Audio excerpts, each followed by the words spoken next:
बिस्मिल्लाहिर्रहमानिर्रहीम। आज का हमारा टॉपिक है रोटेशनल काइनेटिक एनर्जी।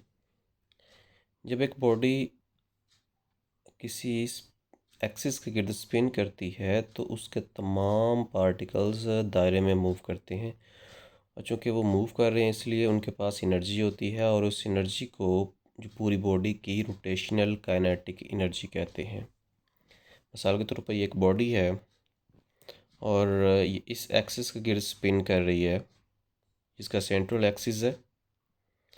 तो इसके तमाम पार्टिकल्स, लेट्स सपोज एक पार्टिकल का मास m1 है, दूसरे का मास m2 है, तीसरे का मास m3 है। उन सब का एक्सिस ऑफ रोटेशन से डिस्टेंस r1, r2, r3 है। तो इन तमाम पार्टिकल्स की जो ट्रांसलेशनल काइनेटिक एनर्जी है उसका सम इस पूरी बॉडी की रोटेशनल काइनेटिक एनर्जी के इक्वल होगा। तो ये एक पार्टिकल ith पार्टिकल है, इसकी रोटेशनल काइनेटिक एनर्जी कैलकुलेट करते हैं।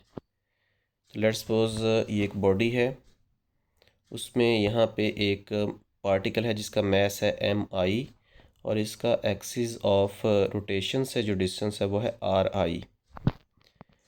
तो इसकी जो काइनेटिक एनर्जी होगी ith पार्टिकल की वो होगी 1/2 mi vi स्क्वेयर। ये इसकी ट्रांसलेशन काइनेटिक एनर्जी है। इसको अगर रोटेशनल में कन्वर्ट करें इसकी टर्म्स को, तो v is equal to R omega, और चूँकि उसके ऊपर स्क्वेयर भी है तो यहाँ पे भी इसके ऊपर स्क्वेयर आ जाएगा आर आई ओमेगा स्क्वेयर, और ये आ जाएगा 1/2 mi ri square omega square.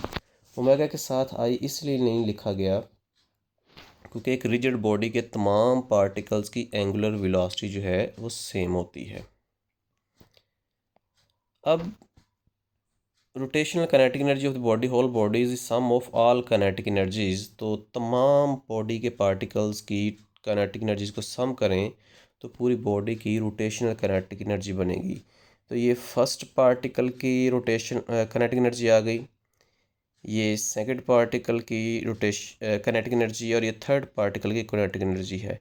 याद रखें ये तमाम काइनेटिक एनर्जी जो हैं वो ट्रांसलेशनल हैं इन टर्म ऑफ ओमेगा, और इन सब का सम जो है पूरी बॉडी की रोटेशनल काइनेटिक एनर्जी के इक्वल होगा। यहाँ से ओमेगा कॉमन आ गया, तो ये 1/2 भी कॉमन। तो m1r1 स्क्वेयर फर्स्ट बॉडी का मूवमेंट इनर्शिया है, m2r2 स्क्वेयर दूसरी बॉडी का मूवमेंट इनर्शिया है, m3r3 स्क्वेयर थर्ड बॉडी का movement inertia, and so on. तो इस तरह से हमारे पास कंप्लीट बॉडी की रोटेशनल काइनेटिक एनर्जी का फार्मूला आ गया 1/2 आई ओमेगा स्क्वेयर। आई यहाँ पे पूरी बॉडी का मूवमेंट ऑफ इनर्शिया है। आइए हम कुछ यूनिफॉर्म बॉडीज़ की रोटेशनल काइनेटिक एनर्जी का फार्मूलाज ड्राइव करते हैं। तो सबसे पहले रोटेशनल डिस्क, उसके बाद हम हूप, और थर्ड नंबर पे हम सॉलिड स्फीयर की रोटेशनल काइनेटिक एनर्जी का फार्मूला ड्राइव करेंगे। तो प्रीवियसली हमने देखा कि रोटेशनल काइनेटिक एनर्जी का फार्मूला है 1/2 आई ओमेगा स्क्वायर, और डिस्क का मूवमेंट ऑफ इनर्शिया होता है 1/2 एम आर स्क्वायर।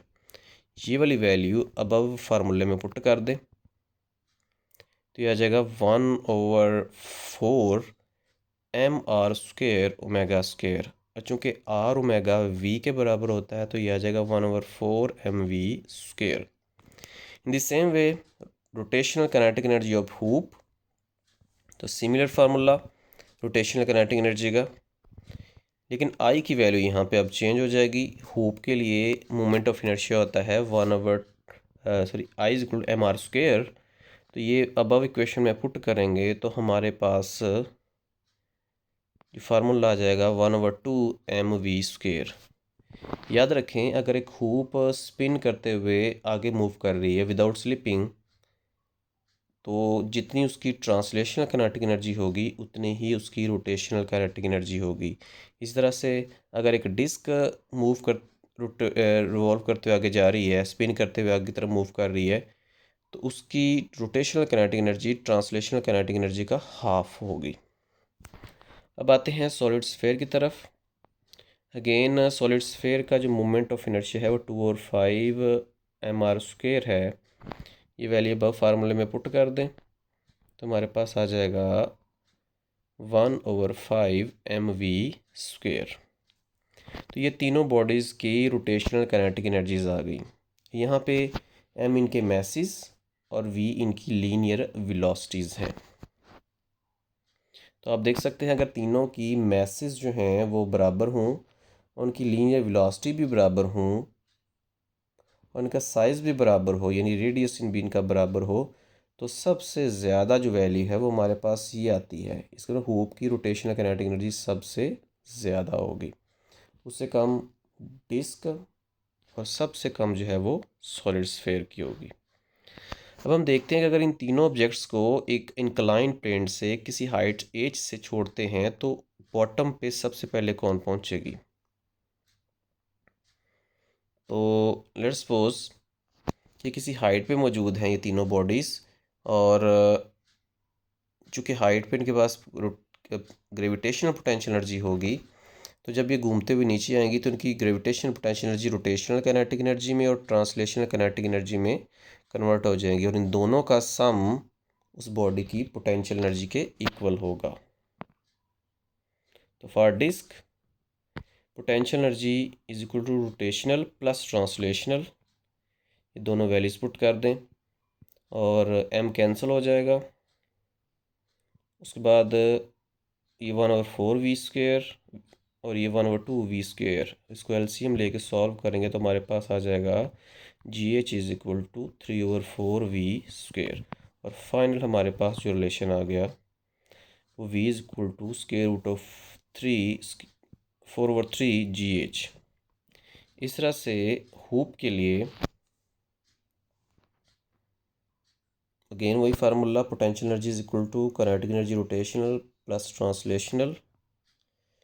तो इनको इनकी वैल्यूज़ पुट कर दें और जब इनको आप सॉल्व करते जाएंगे तो आपके पास फाइनल रिलेशन आएगा √GH। और इसी तरह से सॉलिड स्फेयर के लिए तो potential energy is equal to kinetic energy plus kinetic energy translational, तो पोटेंशियल एनर्जी mgh। और स्फेयर के लिए रोटेशनल काइनेटिक एनर्जी थी 1/5 mv² और ट्रांसलेशनल काइनेटिक एनर्जी सब के लिए सेम फार्मूला आता है 1/2 mv²। और इसको m कैंसिल हो जाएगा और यहाँ से अगर v सेपरेट करते हैं तो आपके पास आ जाएगा 10/7 gh। अगर इन तीनों का कंपैरिजन किया जाए तो आप देख सकते हैं gh सब में सेम है, यहाँ पे भी है, यहाँ पे भी है, सिर्फ जो फ़र्क है वो इनके कोफिशिएंट का है। और इनको कंपेयर किया जाए तो 10/7 सबसे बड़ी वैल्यू होगी, 4/3 उससे कम वैल्यू होगी और 1 सबसे कम वैल्यू होगी। इसका मतलब है अगर तीन बॉडीज़ हैं sphere, disc and hoop with same mass, same radius, और इन तीनों को एक ही हाइट से छोड़ेंगे तो स्फेयर की वेलोसिटी सबसे ज़्यादा होगी, ये सबसे पहले नीचे पहुंचेगा, डिस्क उसके बाद पहुंचेगी और सबसे एंड पे हुप पहुंचेगी।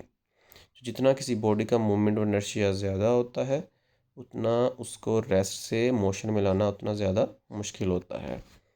इसको हम एक छोटी सी वीडियो के ज़रिए समझते हैं।